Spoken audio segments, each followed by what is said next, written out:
अस्सलाम वालेकुम friends, drama serial सिर्फ तुम में आज की एपिसोड में दादी अम्मा सबको बुलाती हैं। सारे आते हैं। जब अमल का काफ़ी देर इंतज़ार करते रहते हैं। काफ़ी देर इंतज़ार के बाद जब अमल पहुंचती है तो अमल से कहते हैं कि अमल तुम्हें अपनी आदत चेंज करनी पड़ेगी, लेकिन अमल नहीं मानती और उसे बड़ा गुस्सा आता है। वो कहती है कि मैं इस घर में वेकेशंस पर हूँ, मैं जब तक चाहूँगी यहाँ रहूँगी, कोई मुझे यहाँ से निकाल नहीं सकता। दादी अम्मा को इस बात का बड़ा गुस्सा आता है, उनको बड़ा दुख होता है, उनकी तबीयत ख़राब होना शुरू हो जाती है। दादी अम्मा को कमरे में पहुँचाया जाता है। फिर डॉक्टर आती है, दादी अम्मा का चेकअप करती है तो वो कहती है कि किसी तरह का स्ट्रेस नहीं देना, इनके बीपी का बहुत ख्याल रखना है, बार बार दिन में 2-3 दफ़ा इनका बीपी चेक करना है। जिस पे हमज़ा के पापा परेशान होकर पूछते हैं कि हमें बताएं कोई ख़तरे वाली बात तो नहीं है। तो डॉक्टर कहती है कि नहीं, ख़तरे वाली बात तो फ़िलहाल कोई नहीं है, लेकिन आप कह रहे हैं कि इनको किसी चीज़ की टेंशन ना दें, आप कोशिश करेंगे घर में कोई स्ट्रेस वाला माहौल पैदा ना हो। आगे से वो सारे कहते हैं कि आप फिक्र ना करें, हम इनका बहुत ध्यान रखेंगे। सारे बड़ा परेशान होते हैं कि हम किस तरह घर के माहौल को सही रखें। डॉक्टर कहती है कि अभी फ़िलहाल तो कोई ख़तरे वाली बात नहीं है, लेकिन मैं आपको बार बार ये कह रही हूँ कि प्लीज़ घर में कोई ऐसा मसला ना हो, इन तरह से दादी माँ की ज़िंदगी को ख़तरा भी हो सकता है।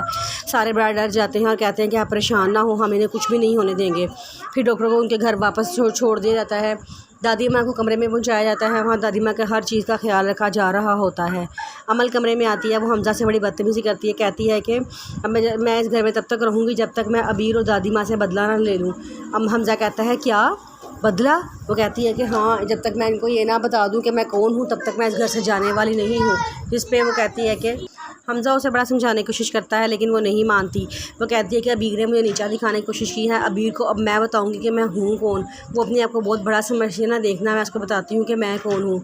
और हमज़ा, तुम तो मेरी बात मान लिया करो, तुम क्यों नहीं मेरे साथ देते? मुझे मैंने एक बात नोट की है, जब अबीर तुम्हारे सामने आती ना तो तुम्हारी आँखें उससे के इर्द गिर्द लाना शुरू हो जाती हैं। तुम उसके बारे में ही सोचते हो और उसके बारे में ही बात करते हो। हमज़ा कहता है कि नहीं नहीं, ऐसी तो कोई बात नहीं है, तुम्हें गलतफ़हमी हो रही है। वो कहती है कि गलतफ़हमी नहीं हो रही, मेरी नज़र बहुत दूर तक की है और सारे बाहर बैठे हैं, आओ हम भी चल के लाउंज में बैठते हैं। हमज़ा कहता है क्या? वो कहती है कि हाँ, मैं तुम्हें सही कह रही हूँ, हम भी चलते हैं और लाउंज में बैठते हैं ना, सारे वहाँ बैठे हैं तो हमें भी वहीं पे बैठना चाहिए। हमज़ा दुख परेशान होकर पीछे चलना शुरू कर देता है। फिर उसके बाद अमल नीचे गिरार में जाती है और वहाँ जाके ऊंची डेक रख के ऊंची आवाज़ में गाने लगा के डांस करना शुरू कर देती है। हमज़ा वहाँ जाता है, कहता है कि आहिस्ता करो, क्या कर रही हो तुम? दादी माँ की तबीयत नहीं सही, तुमने इतनी ऊंची आवाज़ में लगा लिया है। वो कहती है मुझे इससे फ़र्क नहीं पड़ता, गाना तो ऊंची आवाज़ में ही सुनते हैं और मैंने ऊंची आवाज़ में ही सुनना है। हमज़ा काफ़ी देर उसको मना करता रहता है, लेकिन वो नहीं बात आती और ऊंची आवाज़ कर देती है। अबीर को जब आवाज़ आती है, अबीर फटाफट हनान के पास जाती है और कहती है कि इतनी ऊंची गाने किसने लगाए हुए हैं, ये हरकत कौन कर सकता है? हनान कहता है कि एक ही तो बदतमीज़ हमारे घर आई है, वही ये हरकत करेगी। अबीर कहती है कि कहीं दादी माँ की तबीयत मज़ीद ख़राब ना हो जाए। वो कहता है कि चलो हम चल कर देखते हैं। जब वो वहाँ पहुँचते हैं तो देखते हैं दादी माँ पहले से ही वहाँ खड़ी होती हैं। अबीर दादी माँ को मना कर रही होती है, लेकिन दादी माँ कहती है नहीं, तुम हट जाओ, मुझे देखने दो सारा कुछ हो क्या रहा है ना। वहाँ पे हमज़ा सारे घर वाले जमा हो जाते हैं तो उससे मना करते हैं कि तुम क्यों ऊंची आवाज़ में गाने लगा रही हो, लेकिन वो किसी की बात नहीं सुनती। कहती है कि मेरी मर्ज़ी, गाना तो सुनते ही ऊंची आवाज़ में है। दादी माँ कहती है कि तुम दोनों अपना सामान उठाओ और निकलो इस घर से।